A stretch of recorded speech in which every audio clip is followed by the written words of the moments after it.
Hi, everybody. Welcome to another edition of The Bullet. My name is Paul Lathrop. I'm the Deputy Director of New Media for the Second Amendment Foundation.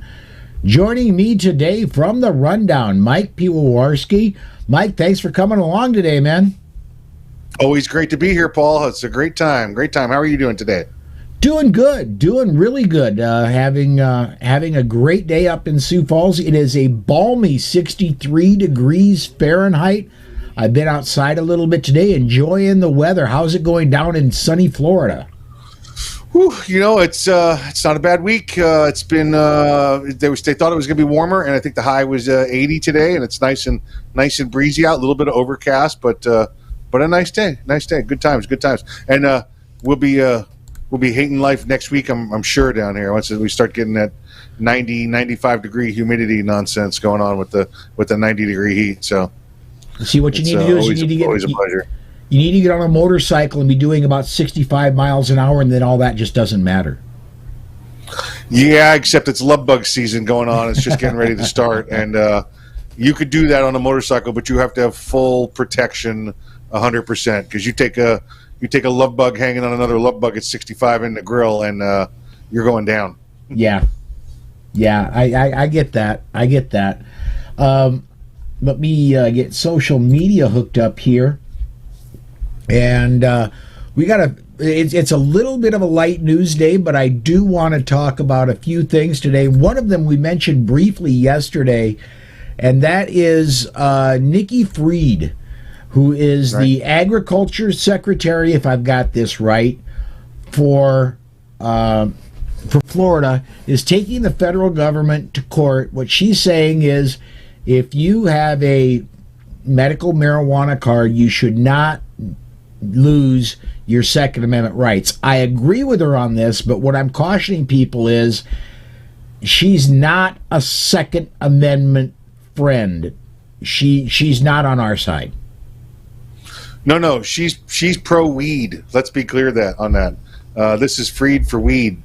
And listen, I think I've called her Nikki Fried forever because that's how it's spelled, Fried. Don't tell me how to repronounce a word that I've been pronouncing correctly my whole life, and now it's because it's your name. I got to call it something different. So she's Nikki Fried. Yeah, and this is just the brief history on this, so everybody's clear. She's one. She's a statewide elected official here in the state of Florida, the Department of Agriculture, and she's a Democrat, and she's the only statewide elected official Democrat in the state of Florida.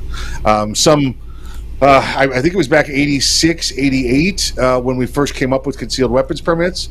It was put under the Department of Agriculture because that was considered to be a Republican stronghold and would never be lost to a Republican. Well, look what happens, to 30 years later or whatever it is, and now it's under her care. She has been obviously a huge proponent of the marijuana industry. Florida is one of 37 states now that has some form of either outright legal marijuana or medical marijuana, and we have a limited medical marijuana. It's not like California bad, where what's your problem? It hurts when I don't have weed, so they get a prescription. Here you have to have legitimate. It actually lists specific ailments that you have to get it. But I remember when she was on her campaign trail, she showed that she had her medical marijuana card. Mm-hmm. And I'm like, okay, all right. And then she showed that she had or she said she was a gun owner, and I think at one point she showed her concealed weapons permit, because our gun licenses in Florida are concealed weapons permits. You don't have to have a permit to own a gun in Florida. There's nothing like that here. Right. So if you want to carry concealed, because we still don't have a constitutional carry or permitless carry, you get your concealed carry card. Well, so here's the dilemma, Paul, and we've had this argument back and forth many ways, many times, lots of experts, and this is always a good one for when we're all gathered around, all us Second Amendment people, and we're having this discussion. So she comes up and she says, look, here's my concealed weapons permit, and here's my marijuana card. And people are like, oh my God, that's illegal. Well, it's not. Technically, it's not. And I'll give you the reason why. People are basing this off when you go to purchase a firearm with the 4473, a federal form. And on the federal form, it says, I am not a habitual or user of or addicted to a controlled substance. Right? Well, just being in possession of a medical marijuana card does not mean you're the habitual user or addicted to that substance. Paul, how many times have you gone to a doctor and they've given you a prescription and you didn't fill it? Oh, a lot of times. It happens. It happens. Just because the doctor prescribed you with amoxicillin doesn't mean you went home and took amoxicillin from that prescription. Maybe you had an extra bottle laying around from when your wife was sick or from when you had it last time. It doesn't necessarily mean you took it. It just means you have a piece of paper that says marijuana on it. It doesn't mean she has marijuana. So that's where people were starting to get confused, where, okay, I can't purchase the firearm through a federal dealer because I have a state marijuana card, and in the state it's okay, but according to the federal government it's not okay. We know according to the federal government it's still, marijuana is illegal no matter what, and according to federal law. Do they enforce that? Clearly not. Could they? If they wanted to, sure they could, but they don't. For whatever the reasons are, social reasons or manpower, whatever it happens to be. So this is the fight. She says it's okay to have the medical marijuana card and the Second Amendment card. Again, she's no proponent of Second Amendment. What she's trying to do is force the issue on marijuana. She's got, I've nobody's ever seen her with a gun that we can recall seeing her with a gun. She just has the permit. It's the same way though, Paul. In Florida, I could get a concealed weapons permit and not own a gun. I don't have to put a gun on my firearms card. It doesn't include the gun. It includes me, and that's it, which is how it should be. In many other states, it's not. Remember, you have to list the firearm that you carry concealed. In the more restrictive states, yes. Right. So here's the dilemma. And here's the debate. Does a state medical marijuana card preclude you from purchasing a firearm on a federal form? Just the mere ownership of the card does not mean I'm addicted to or use or even possess marijuana. And then that's what she just pushed the feds for. She pushed the feds for a decision. We want to know, what does it mean? And the feds came and listen, they haven't come back officially yet. And you and I know both what they're going to come back and say. Hello, marijuana is illegal federally. Why would you ask us to say okay? Yeah. Now, there has been issues with the Florida Department of Agriculture, if I'm remembering correctly, issuing permits, and to the point where they had to be sued. Florida Carry sued them in a couple of counties to get them to hurry the heck up. They were dragging their feet as recently as last year, right? Yeah, they've had some under her guidance. They've had some reinterpretations of what a conviction is, and what's an allowable offense, what's not an allowable offense.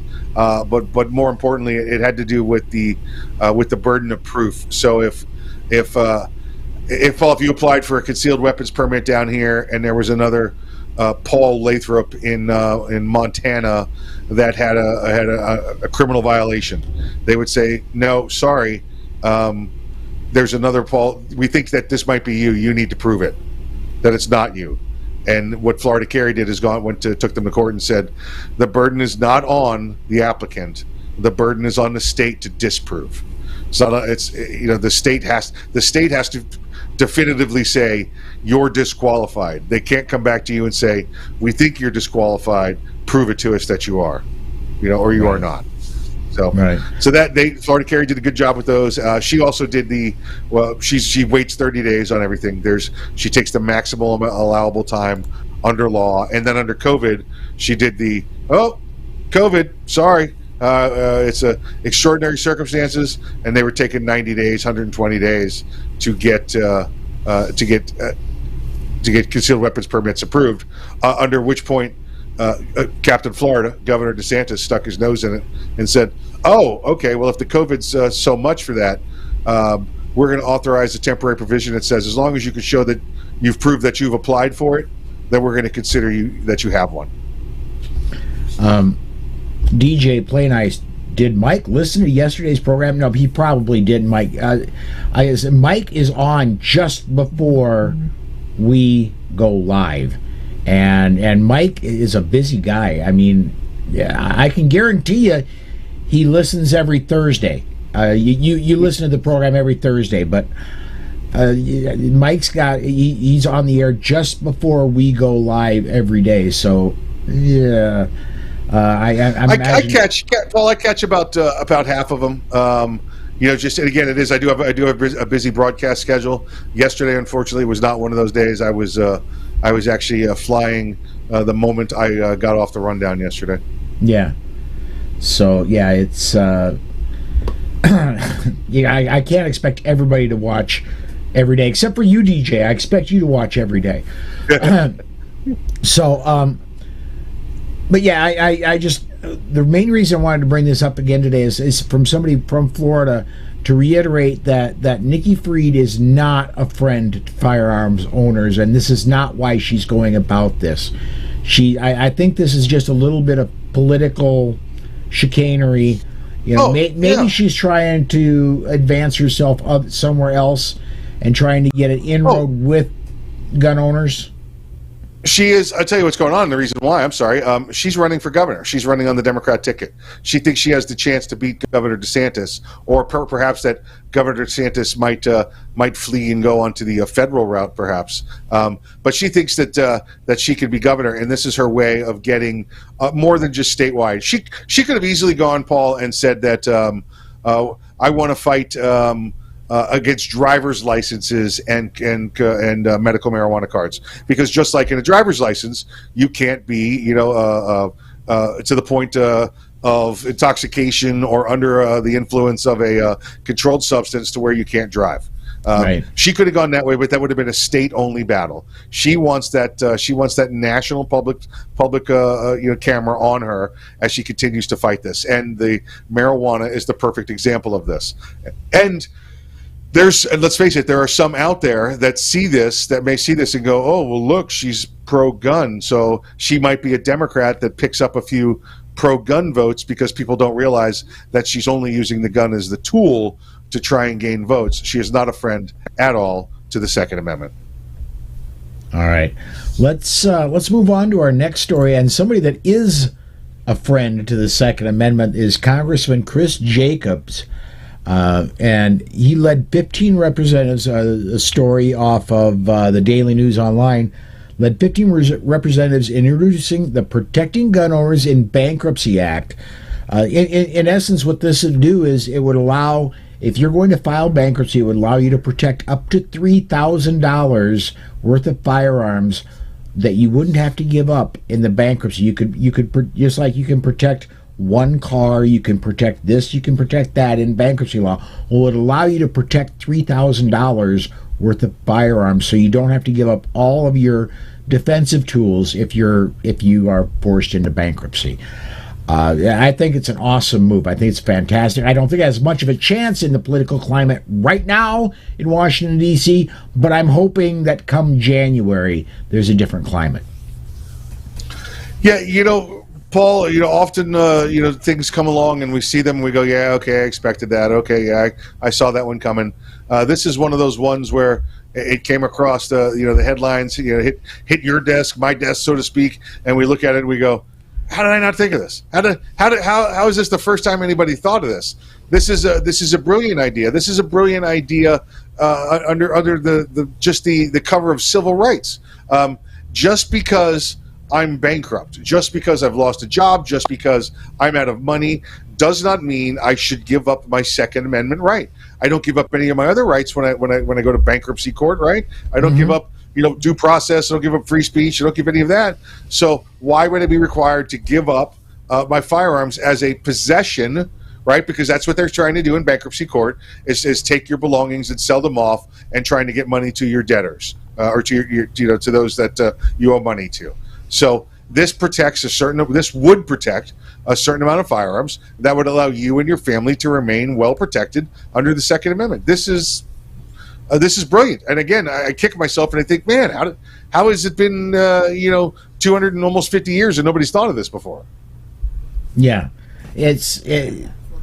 This is, and I had the exact same thought when I first seen this morning. It's, why has this not already been thought of? This is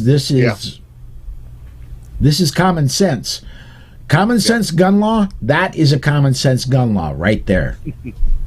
Yeah, right.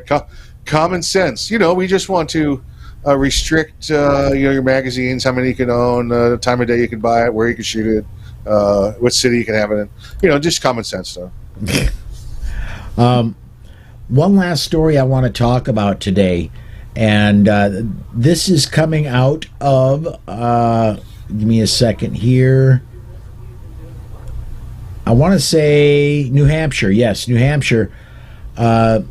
They've got proposed legislation, House Bill 1636, right, that would allow you to, right now, if you have a snowmobile or an ATV, you're not allowed to carry when you're on those pieces of equipment. This would open that up. Despite the fact that New Hampshire has permitless carry, but you're still not allowed when you're on an off-road vehicle to carry on the off-road vehicle. This would eliminate that. How do you get to a permitless carry state and you're still not allowed to carry? New Hampshire, somewhat like South Dakota, big outdoors state, and a lot of outdoors activity. That's I don't even know where that would have come from, that kind of restriction. This is weird, Paul, and I'm sure it's a similar story to Florida. Florida was was the first state to bring back concealed carry permits, and the one thing that we had to do in Florida to get concealed carry permits was to give up open carry, and everybody figured that was going to take 6 months to close the loophole, right? Well, there was a couple of things that happened, in Florida and nationally, and it just never came back around. So Florida, having been the gunshine state for many years up until recently, it doesn't have any form of regular open carry. I think something like that must have happened in New Hampshire, because this is the live free or die state, right? Right. They've always had firearms. They jump on the good bandwagon of permitless carry, and I think they were permitless carry from the beginning. I think they always were, but I think they put it out there and said constitutional carry and just made some clarifications on it. But somewhere, somehow, snowmobiles got left off it, and I don't know if when you're sitting down in the bill, maybe you live down in in Nashua, towards the city, and you don't have a snowmobile, and nobody thinks to write snowmobiles on the list of vehicles that you can carry without a permit. It's got to be something silly like that, where the representative, the politician, man, he's a city kid. He doesn't have a snowmobile. Meanwhile, 90% of the people in the winter in New Hampshire get around on snowmobiles up on the north end, up towards Canada. And it's got to be something simple like that. And then, of course, once that's there and it becomes a point of contention, well, then the anti-gunners, they latch onto it, right? Oh, we have to protect the rights of snowmobilers everywhere and their safety. I remember when this first came up, Paul, I sat there shaking my head. I'm like, wait, is this a real thing? Are we really? This is the rights of snowmobilers to carry conceal. That's a real thing. Now remember this also, Paul. When you're carrying, or when you're riding a snowmobile, it's most of the time when there's I don't know what's that stuff, snow, right? Usually, and people are not really out in shorts and t-shirts when that's going on. No. So they're not it's not just a gun and a waistband. So imagine if you're up there, going near bear country and everything else, and you see a bear and you're on a snowmobile. Well, you can't get to your gun because you can't open carry on a snowmobile, so you're going to take off 17 layers of clothes to get to your Glock. I think this just takes away and says, can we get rid of this stupid requirement and then just let people carry on snowmobiles? And I think that's the way this is worded.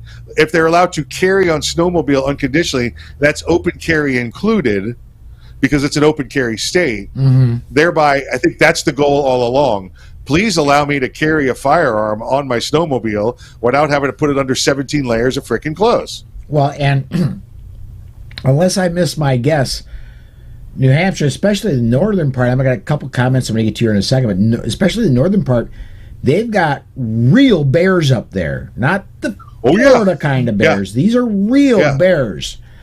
Yeah. And I wouldn't want to be out in the willy wags without a real gun. So, let me get this up here. And here we go. That's the one I want right there. Patrick says, New Hampshire gets influenced by its neighbor to the south, Massachusetts. They had that love-hate relationship like Illinois and Indiana, as well as California and Arizona.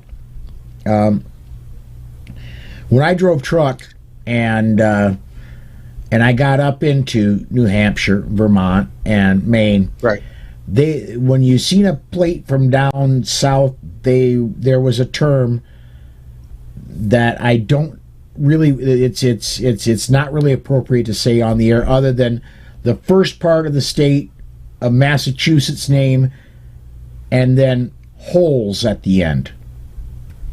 Oh yeah, absolutely, for sure. I know listen, with Vermont, the relationship is good. With Maine, the relationship is good. Everything going on up there. They've got the same problem with New York, because you don't know if it's a city plate or an upstate New York plate. But and for those that know the geography of New Hampshire, the city, the major towns are in the southern portion, right along the Massachusetts border there. So it's that's where those the mass of those people Paul is referring to come from and infiltrate in. Mm-hmm. So then one last comment. I think this is gonna take up all the time we have left, because it's gonna get Mike started, and once you get Mike started, you've got Mike started. Here we go. Can Mike give us an overview of his background and drive to be an ambassador to the human right of self-defense? Thank you for all the intellectual ammunition. So, Mike, what got you started? What got you to become an advocate for the Second Amendment, man? I do enjoy talking, but talking about myself is one of those things where I don't know that anybody's good at it and anybody is excited to do it. I'll tell you the Second Amendment epiphany that I had. Maybe that'll help. Now, I came from the government side, between law enforcement and military, and was just always around firearms. Grew up around law enforcement and military family, and they were always a great tool, for target shooting, for hunting, whatever we were happy to be doing. And I wasn't the big hunter either. It was like squirrel hunting kind of nonsense. But I enjoyed them as for a sport and competition. And when I became of age, I immediately started to carry, whether it was at work or off duty. And it just always had it. And mine, the off duty mindset was yes to help and protect others as well, but it was more for protecting myself and my family. It was always carrying the firearm, most of the time with a badge, but it was under the auspices of the Second Amendment that I was carrying it and following those rules. So anyway, Paul, I just loved them. I was a tinker. I like guns. I became an armorer, became a smith on many different kinds of firearms, and just had a great time. Well, I'm in my let's see, it's in the mid aughts over in Afghanistan. Mm-hmm. And one of the things we did was we'd go. I was over there kind of early. We'd go, house to house, check the list. You're on the good list, or you're on the bad list. And if they were on the good list of people, we would leave them with a personal defense weapon. Now the rule at the time was they couldn't have anything bigger than like an AK. No belt feds, no tube guns or anything like that. So they could have AKs or smaller. Now, mind you, they're real AKs. They got the happy selector on them. That's as they're meant to be. But we would go, okay, you're on the good list. You're clearly not a bad guy. You're not trying to cut people's heads off. Here's a firearm to leave you with your family so you could protect yourselves against the Taliban, against a corrupt government, against thieves and common criminals. So here you go. And it hit me at one point while I was over there. I'm like, wow, this is here's a firearm to protect yourself against tyranny. This is 1775 going on in 2004, 2005 in Afghanistan, where we're going. We understand that we can't be here to help you, that there's too many of them, and if they decide that they're going to, overthrow and raid and commit crimes or come in and do terrorist stuff, that this might be the only way you can protect yourself and your family. So here you go, protect yourself and your family. And it hit me how important 2005 was to 1775. And so I got to see a modern day version of what our forefathers went through when giving or allowing firearms to be had by the average citizen to protect themselves. So that kind of started it from there. Then with all of the gun stuff I was doing with the FFLs and making guns, and one day I got roped into doing a radio show, and from there it just kind of took off. But the moment we decided that we were doing it, it had to be about Second Amendment advocacy, because what else is there?